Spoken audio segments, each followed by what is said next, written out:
Hey everyone and welcome.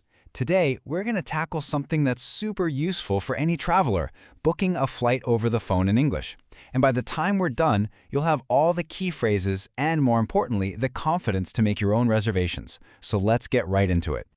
So, does the thought of this make you a little nervous? If it does, don't worry, that is totally normal. Speaking on the phone in a new language can be pretty stressful, especially because you can't see the other person's face. But trust me, it's a skill you can absolutely master with a little practice and prep, and that's exactly what we're here to do today. And to make this super easy, we're actually going to follow a conversation straight out of Unit 1 of your textbook.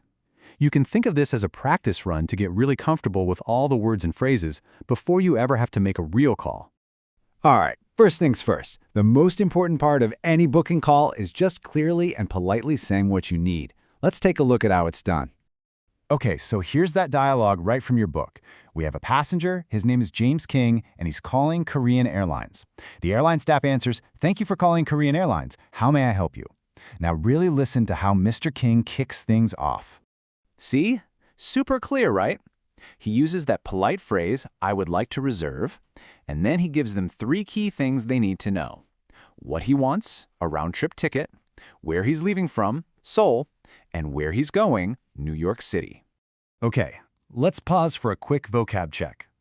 A round-trip ticket means you're flying to a place and back. Now, if you only need to fly one direction, you'd ask for a one-way ticket. And trust me, that's a really important difference. This makes sense, right? It's the next logical question. The airline has to know your dates so they can see what flights are even available. And this right here is a perfect example of why you always want to be prepared. Before you even pick up the phone, have your exact departure and return dates ready to go. Here's a little pro tip for you. It's also a great idea to have a few other dates in mind, just in case your first choice is all booked up or maybe a little too expensive. Okay, so once you've got the basics down, where you're going and when, the agent's going to ask a few more questions to find the perfect ticket for you. Let's see what they ask next. So this question is all about where you'll be sitting on the plane. Economy is the standard option. Then you've got business class, which has more space and better service. And then there's first class, which is, the most luxurious and, of course, the most expensive. And Mr. King knows what he wants. He makes his choice crystal clear. And see how he uses that polite phrase again? I would like to. It just sounds great and it's super clear. All right, let's keep going and jump into the second conversation in your textbook. Now that the agent has all the basic flight info, they need to get a few more personal details. The agent asks, "Will you be flying alone, Mr. King?" And he says, "Yes, I will be flying alone." And why do they ask this? Well, it's to figure out the seating and just to double check how many tickets they need to book.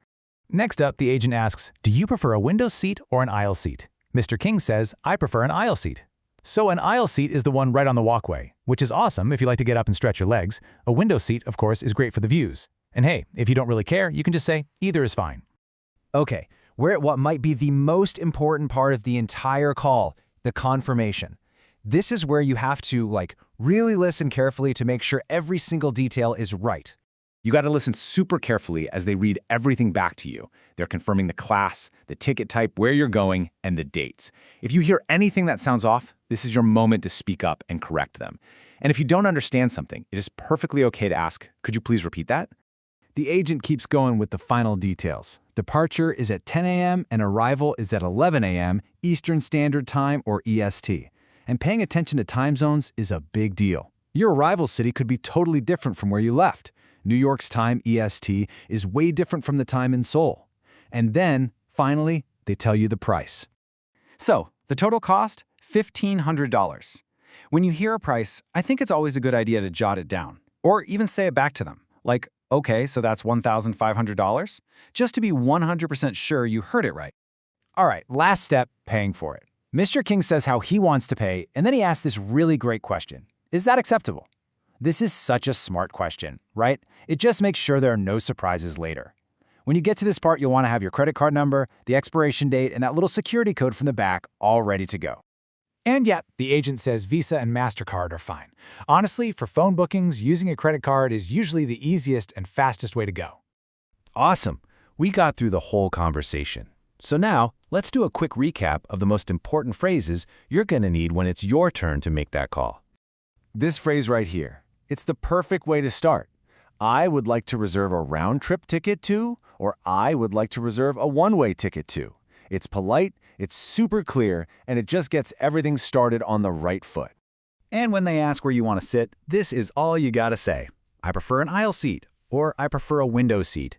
And don't forget, if you really don't mind, you can always say either is fine, thank you. And just like that, you've got it. You now have the game plan and all the key phrases to book a flight in English with total confidence. So really, the only question left to ask is, where do you want to go?